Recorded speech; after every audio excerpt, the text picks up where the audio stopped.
Maulid Nabi pertama kali diadakan oleh Al-Mu'izz Lidinillah, Khalifah Fatimiyah yang membangun khilafah di Mesir pada tahun 361 Hijriah, yang membangun kota Kairo, gubernurnya namanya Jauhar As-Sokli, yang membangun Al-Azhar yaitu Al-Mu'izz Al-Qahir Lidinillah. Jadi terus terang saja, nanti saya dikira Syiah nanti. Ini sejarah ini. Pertama kali yang mengadakan Maulid Nabi adalah Khilafah Fatimiyah yang bermadzhab Syiah di Kairo. Orang Syiah yang pertama yang membawa maulud yang dipakai oleh Ahlus Sunnah wal Jamaah. Hall, orang Syiah yang pertama membawa hall dan dilanjutkan oleh NU. Tabarruk, berkah, ziarah kubur, tawasul, solawatan rame-rame adalah semuanya tradisi Syiah yang juga dilakukan oleh Ahlus Sunnah wal Jamaah. Saya tidak ada perbedaan dengan kiai-kiai. Mereka tawasul, mereka tabarruk, mereka kunut, mereka macam-macam. Saya sama dengan dia. Tapi saya Syiah, dia Ahlus Sunnah wal Jamaah. Saya bersaudara dengan. Apa hukumnya Maulid Nabi? Maulid Nabi nggak ada hukumnya. Karena waktu lahirnya Nabi, bagaimana kita bisa melekatkan hukum pada waktu lahirnya Nabi? Lahirnya lahir. Kalau pandangan dari Muhammadiyah terkait hukum Maulid Nabi, tidak ada perintahnya, tidak ada larangannya. Jadi tidak ada perintahnya, tidak ada larangannya. Karena tidak ada perintah, tidak ada larangannya, maka hukumnya sesuai dengan isinya. Kalau isinya itu adalah mengajak kepada cinta Nabi, kajian ilmiah, mengenal biografi Nabi, maka itu boleh. Tetapi kalau kemudian isinya itu adalah sesuatu yang haram, hukumnya juga haram.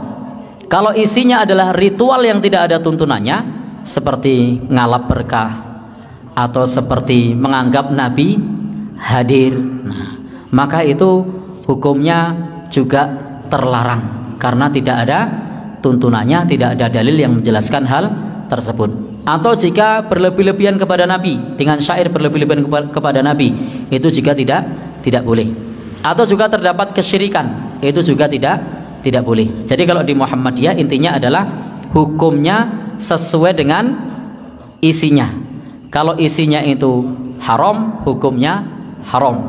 Kalau pandangan dari Muhammadiyah terkait hukum Maulid Nabi, tidak ada perintahnya, tidak ada larangannya.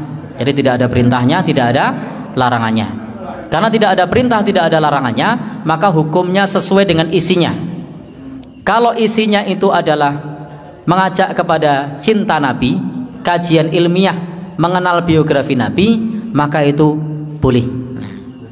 Tetapi kalau kemudian isinya itu adalah sesuatu yang haram, hukumnya juga haram.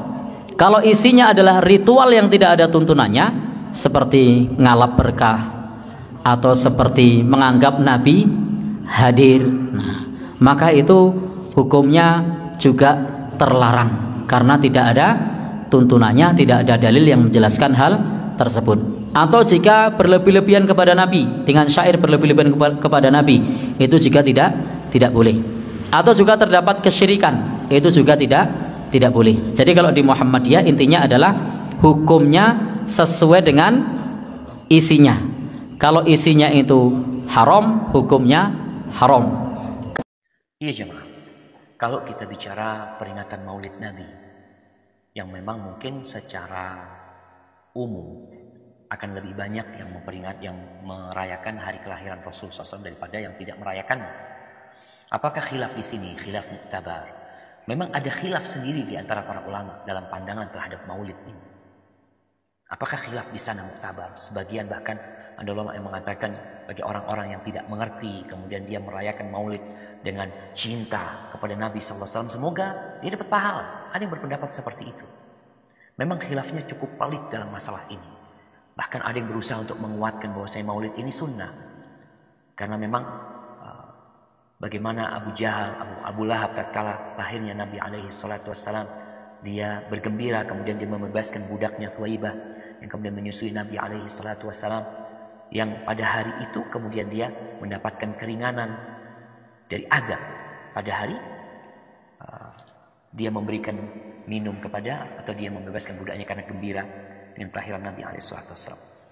Jadi kalau bicara apakah khilafnya muktabar atau tidak muktabar, maka ada khilaf lagi di sana di antara para ulama.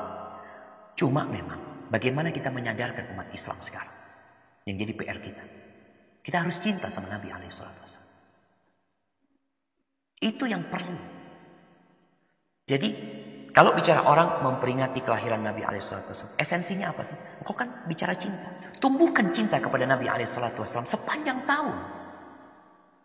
Karena kadang-kala ada orang memperingati hari kelahiran, sholat enggak nih? Sholat enggak? Terus apa gitu yang kita inginkan dari hari ini? Maka nasihat kita, nasihat anak pribadi, ya kalau bicara khilaf yang terjadi besar sekali khilaf itu, tapi mungkin pendapat yang lebih kuat, dia akan melihat bahwasanya Rasul SAW tidak mengamalkannya, Abu Bakar tidak mengadakannya, Umar juga tidak mengadakan maulid, kemudian Utsman juga tidak, Ali juga tidak, Imam Syafi'i juga tidak, Imam Ahmad juga tidak, Imam Abu Hanifah juga tidak, Imam Malik juga tidak, itu imam-imam besar itu. Maka akan ketahuan kapan awal terjadinya maulid Nabi. Ternyata pada masa imam yang 4 itu juga nggak ada gitu. Maka itu mungkin menjadi bahan renungan buat teman-teman yang mengadakan maulid Nabi SAW. Kemudian mereka berbicara esensi dari maulid adalah cinta kepada Nabi SAW. Iya, seharusnya kita ajarkan cinta kepada Nabi SAW bukan setahun sekali. Kita ajarkan kepada umat. Engkau kan mau membuat mereka ingat sama Nabi SAW. Ingatkan mereka, benar kau ingatkan. Bukan setahun sekali. Mungkin setiap pekan kita bikin kajian tentang perjalanan hidup Rasul SAW. Itu akan lebih bermanfaat. Karena memang Nabi SAW memberikan nasihat kepada kita. Yang hidup setelah aku mati akan melihat banyak perselisihan. Ini perselisihan sekarang. Ada yang mengatakan bid'ah dhalalah. Ada yang mengatakan bid'ah hasanah. Bahkan ada yang mengatakan sunnah. Apa posisi kita? Orang awam bingung. Ustaz di mana Ustaz? Ini ulama-ulamanya besar loh Ustaz. Bukan ulama-ulama kecil. Ulama-ulama tingkat besar. Yang ini juga sama Ustaz. Terus solusinya, fa'alaikum bisunnati. Kata Nabi SAW, ikutlah sunnahku. Udahlah kalian cari sunnah. Dan sunnah khalifah-khalifah setelah aku. Berpegang teguh dengannya, gigit dengan gigi rangkap. Jadi solusi dari perselisihan ini, mengikuti sunnah Nabi SAW. Agar kita nggak terus-terusan khilaf gitu. Terus mau gimana Ustaz? Fulan ngomongnya muktabar, yang fulan ngomongnya nggak muktabar Ustaz. Ikutin sunnah Nabi SAW. Insya Allah kita selamat dan nggak ribut terus ya ma. طويل الشوق يبقى في اغترابي فقير في الحياة من الصحاب